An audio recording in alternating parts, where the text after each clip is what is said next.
Alpha Omega.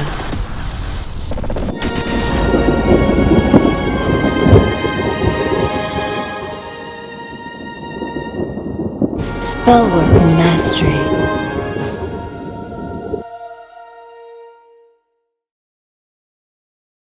I have a piece of news for you. You're not going to believe this. It's quite shocking, really. You know that you've seen our videos. You know that we provide once a week free magic teaching videos to the public. And we use some of your questions as part of what we do. Also from the Golden Dawn class, we also use some of the footage from there in order to produce these weekly videos. Well, we restream these videos on a bunch of different platforms. Altogether, we've 14 channels right now, I believe. Mm-hmm. So we restream every hour and on the half hour. So it's really easy to find our work. And the thing that really sort of surprises me is the increasing censorship at Facebook. Oh, yeah. It's really starting to get oppressive. It's really, and it's really quite irrational, like an irrational child. I guess they have finally turned on the AI and it's Right. trying to learn now. But check this out. You're not going to run into this if you are just posting on Facebook Mm-hmm. or who knows what else. But the only place we have ran into it is in live stream titles. Could be other video titles too. Don't know. If you upload it, I'm not sure if you're going to run into the same thing. But for sure with live stream, if you stream to Facebook and you include the word spells or spell in the title, for sure they will censor it. The stream in groups will be censored, Yes. will be disconnected, quarantined. I don't know why. They seem to have something that they don't like about spells at Facebook. I don't know why. You can use it as an advertising search term, but you can't use it in a live stream title. Very strange. Hey, you think that's weird? How about tarot? Right. You can't include tarot either.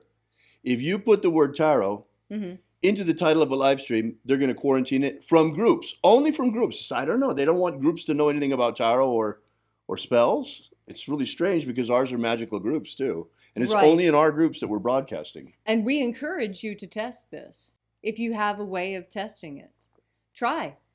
You'll see for yourself. It's really weird. I mean, but all right. We've all heard about the Facebook censorship. Yes. And also other places, YouTube too. YouTube has got its own particularities, but we've all heard about the big media censorship. Mm-hmm. Well, it's one thing when they're censoring political opinions, Right. but when they start coming after religion and spirituality next, what do you think about that? I know I don't like it. And I know it's only live streams, and so far it's only tarot and spells, but there are a whole lot of people that are into tarot, and there are certain religious faiths that are more into tarot than others. This is looking a lot like religious discrimination now, in addition to political discrimination. And witches really, really take offense to this because spellcasting and divination are two of what we consider to be our goddess-given rights to celestial and divine knowledge. You know, witches are different from others in that we believe that the things that we as humanity learn as part of our culture and as part of what we hand down and teach our children, we believe that that comes to us from the mind of the goddess, and that each person has the capacity to get in touch with that. And we do that through things like spells and through divination with tarot cards. And so the fact that these two words in particular are being harangued by Facebook makes my blood run cold. I can imagine. Because we've seen this sort of thing before, and it does not ever end well. You know, and as a Christian bishop, I don't like it either. I mean, okay, sure, today they're coming after the Wiccans. Are we next as Christians? I don't know what's going to happen. It's not good. I mean, come on. Why are they censoring tarot and spells? It makes no sense at all. No. not any logical sense unless you apply the filter of. They're just applying censorship and trying to get us ready to accept it. It's ridiculous. We still live in America. This is the land of the free. Yes. So far, we have freedom of speech and freedom of religion. And what you must remember is that the rights that you do not exercise will be the first ones taken from you. So if you've never been a person who speaks out against religious persecution before, now is a great time to be inspired by what's happening and make the decision to stand against it.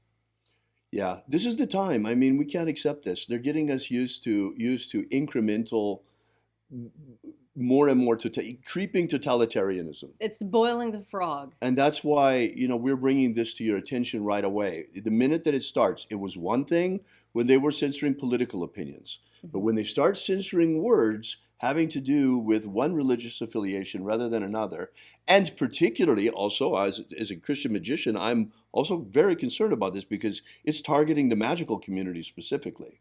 Yes, and even those Christians who cast spells and who use tarot, and I assure you there are a great number of Christians who do these things and are still keeping within the confines of what they consider to be upright Christianity. Right. I mean, today they're coming after spells. What is it tomorrow? Prayer? If they target spells today, hey, they target prayer in China. Don't kid yourselves, guys. Just because we're not experiencing religious persecution here yet in the United States does not mean that we won't. I mean, big tech is leading the way in censoring religion in China. In China today, if you practice Falun Gong, the old Taoist, a modern version of old Taoist practice, you can be arrested, incarcerated, put into a re-education camp, and even have your organs sold if you're unlucky.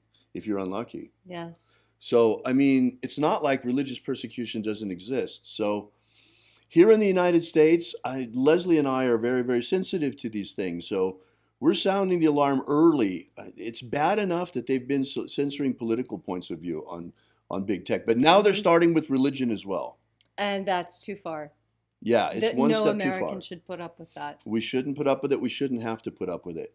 Now, I know there are a lot of people out there who think, well, they're private companies. They can do whatever they want. Well, that's not exactly true. Can the telephone company decide, okay, we don't like who you talk to, so you can't have a cell phone? That's because they're public utilities. Then there's another question. There was Marsh versus Alabama was the court case where the Supreme Court decided that freedom of speech is allowed in the public square, even when that's a privately owned public square. All right. Marsh versus Alabama was a case decided by the United States Supreme Court in which it was ruled that a state trespassing statute could not be used to prevent the distribution of religious materials on a town's sidewalk, even though the sidewalk was part of a privately owned company town. The court based its rulings on the provisions of the First Amendment and the 14th Amendment. You see, this was a company town in Alabama. They used to have these company towns. Leslie can tell you all about that. I intend to say a few things about company towns. Go ahead. Okay. Being from West Virginia, I am very well acquainted with the idea of the company town. In fact, my family did work and live in a company town, and that's where I was born, in a place called Welch, West Virginia. Right. The town that I was living in was one of the small, you wouldn't really call it a suburb. It was just, there were little pockets of houses because the valleys are so narrow that there's really genuinely not a lot of places to build houses. And these houses all came prefab on the train. So you have the railroad tracks going through, and then where the railroad tracks are, you have houses, and they would simply lift off these box cars that were trailers and then drop them and hook them in. Sometimes with the bigger houses that the company people owned, because they're workers and then there were the company employees. And they were treated very differently.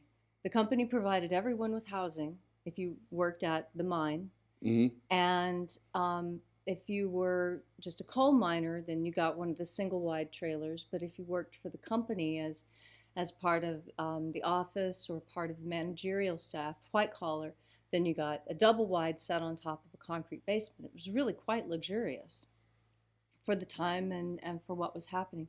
But it was all owned by the town. You had a telephone, we had schools, and and the grocery store was very much like Walmart is today, except it had a second story, and up in the top was where all the offices were, where they kept track of what everyone owed to the company store, because invariably you would run out of diapers or peaches or milk or bacon or whatever, Right. a new pair of socks. At one point, you could even purchase dynamite at the company store, Oh, wow.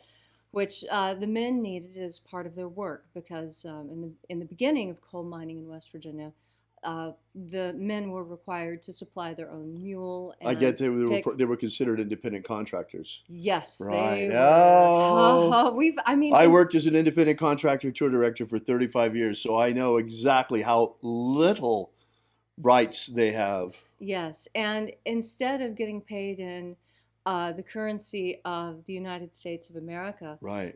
they were all paid in scrip money, SCRIPT, and it was the coinage issued by the By the individual company.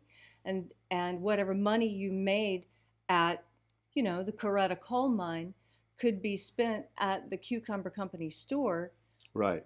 because they took that scrip money, but you probably wouldn't be able to use the scrip from another mine like MiGs 31, because Right. So that's you from a could different. only, the money they paid you in money, you could only use in their own store, in other words. Yes, at of Wow. course greatly inflated prices, Wow. requiring people to go into debt, and And then comes all the stories of the people that were in debt to the company store, yes, What was that song? 16 tons, and what do what do you you get? get? Another day Right. older and deeper in debt. It was actually quite accurate, and when the miners finally rose up Hmm. and attempted to unionize Hmm. for better working conditions, how about some real money that we can spend places Right. instead of this Exactly. crazy script money thing? Exactly. Um, the fighting actually became so severe that the federal government was called in. National Guard troops went in. Hmm. There, it was, it was quite the war. It was. Yeah, that was quite It's called the Coal Wars, and I'm talking in particular about the Battle of Matewan. this I is, know you've never look heard it of these up. Look things it up. before. There's some very interesting information there. You'll see where we came from as a nation in terms of workers' rights and things like that, Right. A lot of this started in West Virginia because of the conditions in the coal mines, and the unbearable burden of scrip as a form of currency. Right. Now, my family was directly involved in this because my grandmother was a bookkeeper for a company store in War, West Virginia, Hmm. and she was the bookkeeper who made the transition from script to actual federal dollars. Right. And she found the job so incredibly stressful that at the end of it, she retired and she was Wow. completely done. She said she could not bear to look at how deeply indebted every single Oh, citizen wow. of War was, and it broke her heart, and she couldn't work anymore, and she left. My goodness. So they were actually, this is a form of indentured servitude. Indentured servitude, Yes. look it up, guys. This is a form of slavery. It's a form of slavery wherein you indenture yourself for a certain number of years and then you get your rights back at the end. Now, Right. this is being foisted. Look at credit cards today. Americans, whether you realize it or not, many of us are indentured servants to the bank. Yes. And students, my goodness, the poor students, they come out of university with so much student loan debt. They are indentured servants for the rest of their lives. Many. Yes. Yes, they are. And how do you purchase your first house when you come out of college with the amount of debt that a first house is equivalent to? Right. It's incredible. Yes, it really is. So here you see, folks, I'm not making this up. Marsh versus Alabama is a decision that was already made by the Supreme Court. Yes. And they held that even though it was a privately owned public square, the First Amendment still applied. That's our situation on big tech. Even though they're privately owned companies, they are, by their own admission, they provide a digital public square. And even though that digital public square is privately owned, that does not mean this is a constitution-free zone. This is nonsense. This needs to be cleared up in the courts. We need to get our rights back. We Americans have freedom of speech. The internet is not a constitution-free zone. We have freedom of religion. The internet is not a religion-free zone. And when people like Facebook start censoring words like tarot and spells in Livestream, they are dangerously close to the edge. Absolutely. Right. So it's time to stand up. Write to your congressman. Ask them what's being done to protect your First Amendment rights on the internet. What's being done to update the Bill of Rights for the digital age. What we need is, perhaps an updated digital Bill of Rights for the 21st century. Yes. So that the Bill of Rights are fully exercised on the internet again. But we really do need to do something about this, because the way this is going, it's not going to end well. Have you ever wanted to gain real magical abilities so you can become the master of your destiny? Do you wish you could get the ancient secret key for free so you can build the life of your dreams? If you've wanted more out of life, to become all that you can be, physically, romantically, financially, spiritually, then you need to take action and get this right now. That's right, and for free, but it won't be available for much longer. So go right now to thescienceofmiracles.com and get started. Achieve the prosperous life you want for yourself. Gain ultimate life mastery.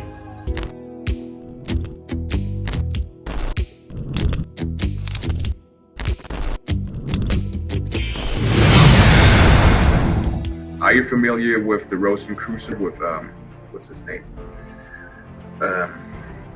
He's popular in the States. He's the president, or the Emperor. Imperator. The president. Emperor. Imperator. From the Golden Dawn. What's his name? Oh. David Griffin holds this position as Emperor. Imperator. David Griffin. David Griffin. David Griffin. David Griffin. David Griffin. Have David Griffin. I saw an email yesterday that he sent out about, there's a magical war going on. The Mage War. Demons of the infernal realm. I'm all of them. There is really a magical war going on. The Mage War. There is a guy called David Griffin who is heading all these magicians. David Griffin is S.L. McGregor Mather's present successor. David Griffin. David Griffin. David Griffin. David Griffin. I'm Golden Dawn Imperator David Griffin. David Griffin. David Griffin. David Griffin. David Griffin. Now David Griffin. There's a magical war going on. So there is really a magical war going on.